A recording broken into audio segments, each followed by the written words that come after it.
Here's some interesting stuff. Old kits from yesteryear by Tyco. You could zoom in if you want. So they got tunnel portals, schoolhouse,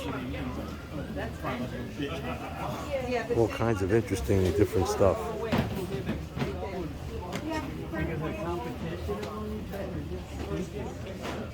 Steam engines. I know, but I didn't know he was, I know he played the game, but... Unfortunately, they're telling me that not that many people are showing up. Let's see what this...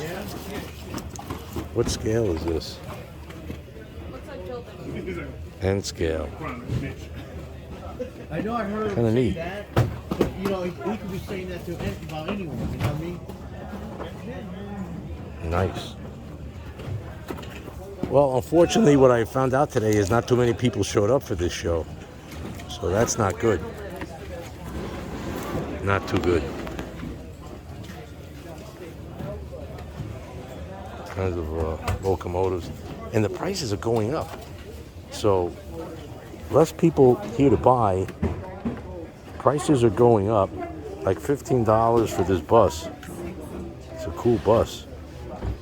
But less demand, yet prices are going up. Not good. $20 for a Lionel inside motor. Oh well, we'll have to see about the future.